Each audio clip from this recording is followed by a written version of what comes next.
ओम शांति। 16/4/2024। परमात्मा कहते, मीठे बच्चे, तुम्हें सतो प्रधान बनना है तो बाप को प्यार से याद करो। पारसनाथ से बाबा तुम्हें पारसपुरी का मालिक बनाने आए हैं। प्रश्न है, तुम बच्चे किस एक बात की धारणा से ही महिमा योग्य बन जाते हो? उत्तर, बहुत बहुत निर्मार्जित बनो। किसी भी बात का अहंकार नहीं होना चाहिए। बहुत मीठा बनना है। अहंकार आया तो दुश्मन बन जाते हैं। ऊंच अथवा नीच पवित्रता की बात पर बनते हैं। जब पवित्र हैं तो मान है, अपवित्र हैं तो सबको माथा टेकते हैं। ओम शांति। रूहानी बाप बैठ बच्चों को समझाते हैं। बाप भी समझते हैं कि हम इन बच्चों को समझाता हूँ। यह भी बच्चों को समझाया गया है कि भक्ति मार्ग में भिन्न भिन्न नाम से अनेक चित्र बना देते हैं। जैसे कि नेपाल में पारसनाथ को मानते हैं। उनका बहुत बड़ा मंदिर है, परंतु है कुछ भी नहीं।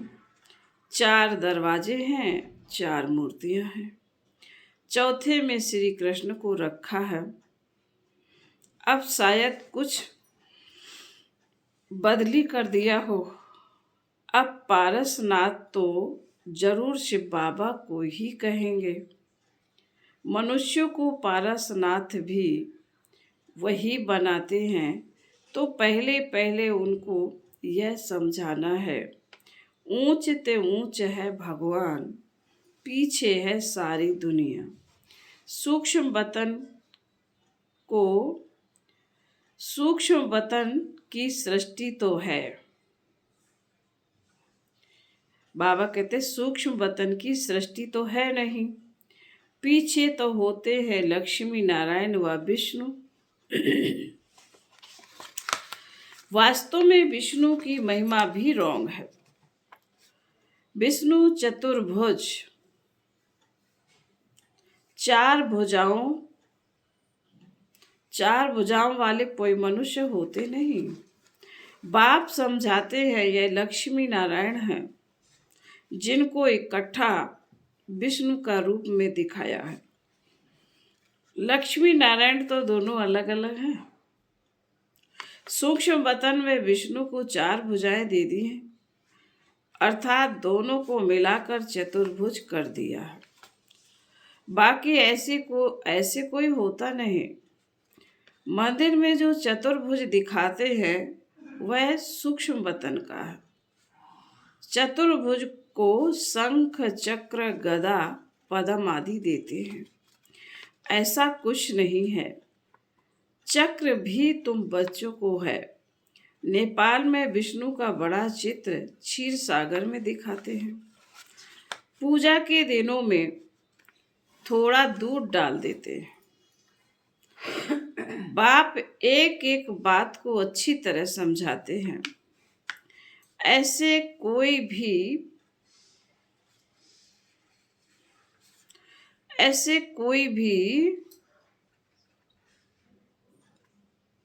विषय,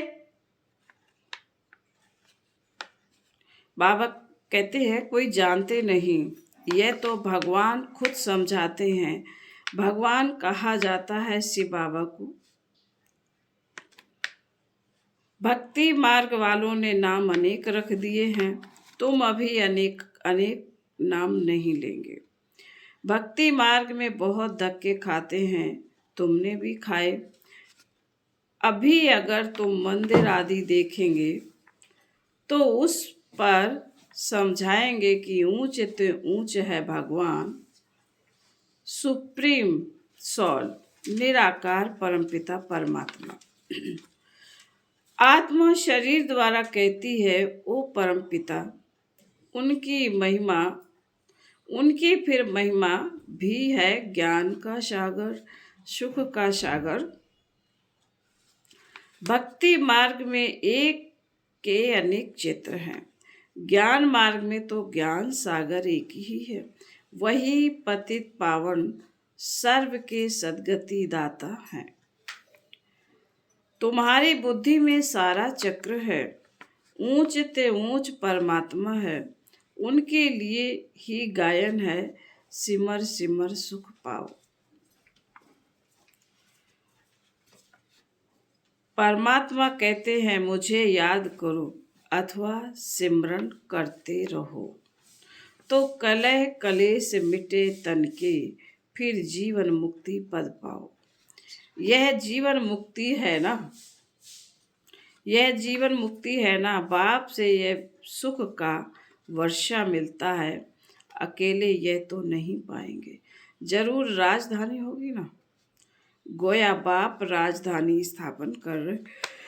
सतयुग में राजा रानी प्रजा सब होते हैं। तुम ज्ञान प्राप्त कर रहे हो तो जाकर बड़े कुल में जन्म लेंगे। बहुत सुख मिलता है। जब वह स्थापना हो जाती है तो छीछी आत्माएं सजाएं खाकर वापस चली जाती हैं। अपने अपने सेक्शन में जाकर ठहरेंगे। इतनी सब आत्माएं आएंगी, फिर वृद्धि को पाती रहेंगी। यह बुद्धि में रहना चाहिए। ऐसे तो नहीं 2 पत्ते के बदले 10 पत्ते इकट्ठे आना चाहिए, नहीं, कायदे से पत्ते निकलते हैं। यह बहुत बड़ा झाड़ है। दिखाते हैं एक दिन में लाखों की वृद्धि हो जाती है। पहले समझाना है, ऊंचे ते ऊंचे है भगवान, पतित पावन दुख हरता सुख करता भी वही है। जो भी पाठधारी दुखी होते हैं उन सबको आकर सुख देते हैं। दुख देने वाला है रावण। मनुष्यों को यह मालूम नहीं कि बाप आए हैं जो आकर समझे। बाबा कहते हैं मनुष्य दुखी होते रहते हैं, पर उनको ये नहीं मालूम है कि बाप आए हुए हैं तो आकर समझे। बहुत तो समझते समझते फिर थिरक जाते हैं, बाहर निकल जाते हैं। जैसे स्नान करते करते पाँव फिसल जाता है तो पानी अंदर घुस जाता है। बाबा तो अनुभवी है ना, वह ज्ञान का सागर है। बाबा तुमको क्षीर सागर तरफ ले जाते हैं, परंतु माया रूपी ग्राहक अच्छे अच्छे महारथियों का हप कर जाती है। जीते जी बाप की गोद से मरकर रावण की गोद में चले जाते हैं, अर्थात मर पड़ते हैं। तुम बच्चों की बुद्धि में है ऊंचे ते ऊंचे, फिर ऊंचे ते ऊंचे बाप फिर रचना रचते। हिस्ट्री ज्योग्राफी सूक्ष्म वतन की तो है नहीं। भले तुम सूक्ष्म वतन में जाते हो, साक्षात्कार करते हो, वहां चतुर्भुज देखते हो चित्रों में, है ना, तो वह बुद्धि में बैठा हुआ है तो जरूर साक्षात्कार होगा। परंतु ऐसे कोई चीज है नहीं। यह भक्ति मार्ग के चित्र हैं। अभी तक भक्ति मार्ग चल रहा है। भक्ति मार्ग पूरा होगा तो फिर यह चित्र रहेंगे नहीं।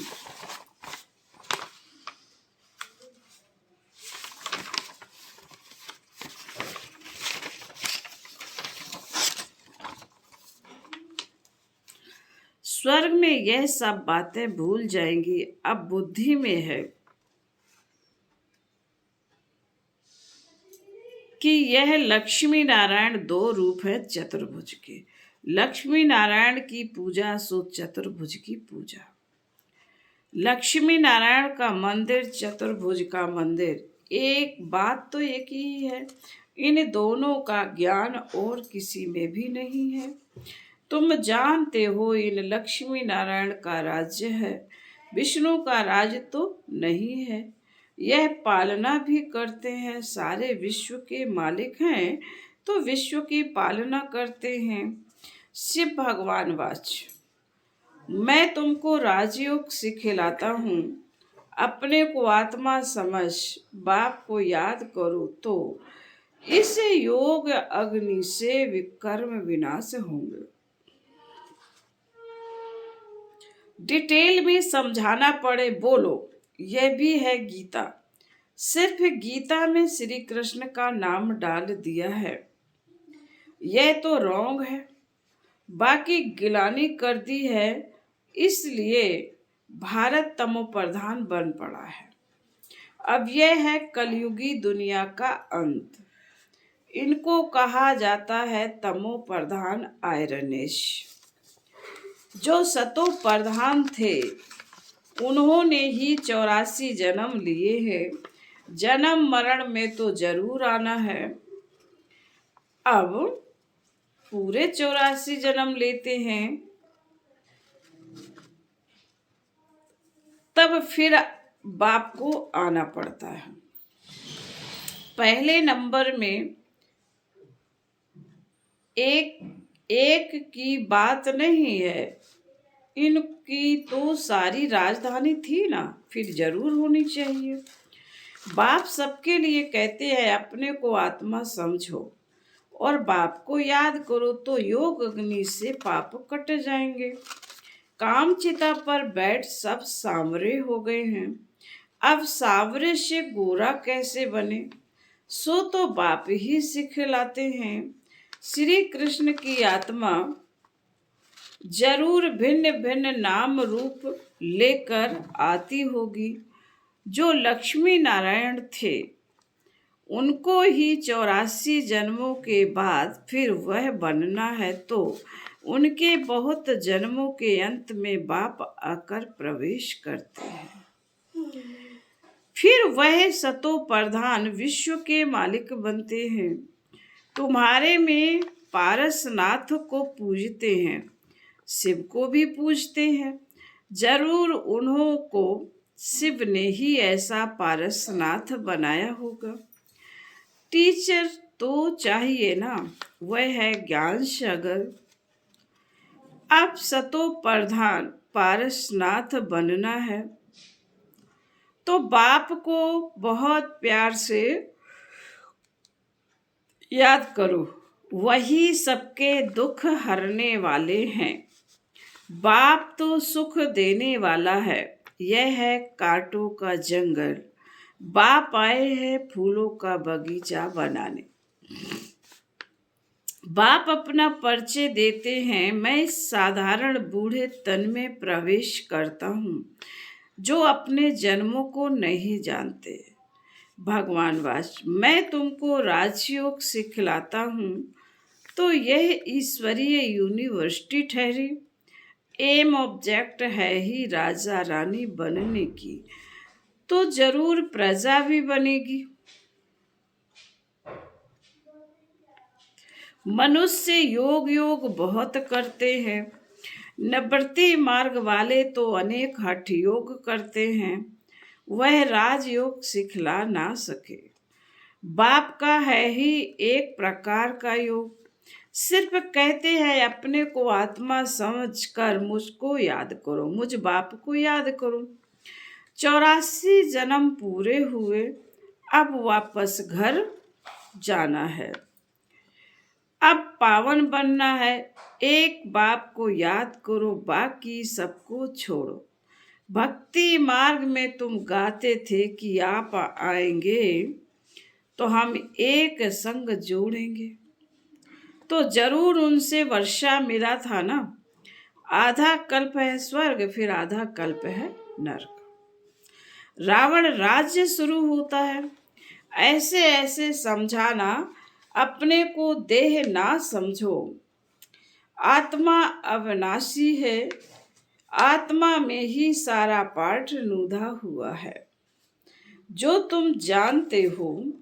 बाप सिर्फ बाबा को अब सिर्फ बाबा को याद करो तो बेड़ा पार हो जाएगा। सन्यासी पवित्र बनते हैं तो उनका कितना मान होता है। सब माथा झुकाते हैं। पवित्रता की बात पर ही ऊंच नीच बनते हैं। देवताएं हैं बिल्कुल ऊंच। सन्यासी फिर एक जन्म पवित्र बनते हैं, दूसरा जन्म तो विकार से ही लेते हैं। देवताएं होते ही हैं सतयुग में। अब तुम पढ़ते हो फिर पढ़ाते अब तुम पढ़ते हो फिर पढ़ाते भी हो। कोई पढ़ते हैं लेकिन दूसरों को समझा नहीं सकते, क्योंकि धारणा नहीं होती है। बाबा कहेंगे तुम्हारी तकदीर में नहीं है, तो बाप क्या करे। बाप यदि सबको आशीर्वाद बैठ करे तो सब स्कॉलरशिप ले लेवें। वह तो भक्ति मार्ग में आशीर्वाद करते हैं। सन्यासी भी ऐसे ही करते हैं। उनको जाकर कहेंगे बच्चा, मुझे बच्चा हो, आशीर्वाद करो। अच्छा, तुमको बच्चा होगा। बच्ची हुई तो कहेंगे भाभी, बच्चा हुआ तो वाह वाह कर चरणों पर गिरते रहेंगे। अच्छा, अगर फिर मरा तो रोने पीटने, गुरु को गाली देने लग पड़ते हैं। गुरु कहेगा यह तो भाभी है, ड्रामा है। कहेंगे पहले क्यों नहीं बताया, कोई मरे हुए से जिंदा हो जाता है। तो यह भी भाभी कहेंगे यह भी ड्रामा में नूंद है, आत्मा कहाँ छिप जाती है। डॉक्टर लोग भी समझते ये मरा पड़ा है, फिर जिंदा हो जाते हैं। चिता पर चढ़े हुए भी उठ पड़ते हैं। कोई एक ने किसी को माना तो उनके पीछे दौड़ जाते हैं, ढेर पड़ जाते हैं। तुम बच्चों को तो बहुत निर्माण चित्त होकर चलना है। अहंकार जरा भी ना रहे। आजकल किसी को जरा भी अहंकार दिखाते तो दुश्मनी बढ़ी। बहुत मीठा होकर चलना है। नेपाल में भी आवाज निकलेगा। अभी तुम बच्चों की महिमा का समय नहीं है, नहीं तो उनके अखाड़े उड़ जाएंगे। बड़े बड़े जाग जाएंगे और सभा में बैठ सुनाएंगे तो उनके पिछाड़ी ढेर आ जाएंगे। कोई भी एमपी बैठ तुम्हारी महिमा करे कि भारत का राजयोग इन ब्रह्मा कुमारियों के सिवाय कोई सिखला नहीं सकते। ऐसे अभी तक कोई निकला नहीं है। बच्चों को बहुत होशियार चमत्कारी बनना है। फलाने भाषण कैसे करते हैं सीखना चाहिए। सर्विस करने की युक्ति बाप सिखलाते हैं। बाबा ने मुरली जो चलाई एक्यूरेट कल्प कल्प ऐसे ही चलाई होगी। ड्रामा में नूंद है, प्रश्न नहीं उठ सकता ऐसा क्यों। ड्रामा अनुसार जो समझना था वह समझाता रहता हूँ। बाकी लोग तो अथाह प्रश्न करेंगे। बोलो पहले मन मनाव हो जाओ। बाप को जानने से तुम सब कुछ जान जाएंगे। बाप को जानने से तुम सब कुछ जान जाएंगे। फिर बाबा कहते अच्छा, मीठे मीठे सिकिर दे बच्चों प्रति माता पिता बाप दादा का याद प्यार और गुड मॉर्निंग। रूहानी बाप की रूहानी बच्चों को नमस्ते। हम रूहानी बच्चों की रूहानी माता पिता बाप दादा को याद प्यार गुड मॉर्निंग और नमस्ते। धारणा के लिए मुख्य सार बाबा ने कहा है पहली पॉइंट में, सर्विस की युक्ति सीख कर बहुत बहुत होशियार और चमत्कारी बनना है। धारणा कर दूसरों को करानी है। पढ़ाई से अपनी तकदीर आपे ही बनानी है। दूसरी पॉइंट, किसी भी बात में जरा भी अहंकार नहीं दिखाना, बहुत बहुत मीठा बन और निर्माण चित्त बनना है। माया रूपी ग्रह से अपनी संभाल करनी है। आज वरदान है, बीती को श्रेष्ठ विधि से बीती कर, बीती को श्रेष्ठ विधि से बीती कर, यादगार स्वरूप बनाने वाले पास विद ऑनर भव। पास्ट इज पास्ट तो होना ही है, समय और दृश्य सब पास हो जाएंगे, लेकिन पास विद ऑनर बनकर हर संकल्प का समय को पास करो, हर संकल्प व समय को पास करो, अर्थात बीती को ऐसी श्रेष्ठ विधि से बीती करो जो बीती को स्मृति में लाते ही वह के बोल दिल से निकले। अन्य आत्माएं आपकी बीती हुई स्टोरी से पाठ पढ़े, आपकी बीती यादगार स्वरूप बन जाए तो कीर्तन अर्थात कीर्त गाते रहें, कीर्त गाते रहेंगे। स्लोगन है, स्व कल्याण का श्रेष्ठ प्लान बनाओ, तब विश्व सेवा में सकाश मिलेगी। स्व कल्याण का श्रेष्ठ प्लान बनाओ, तब विश्व सेवा में सकाश मिलेगी। ओम शांति।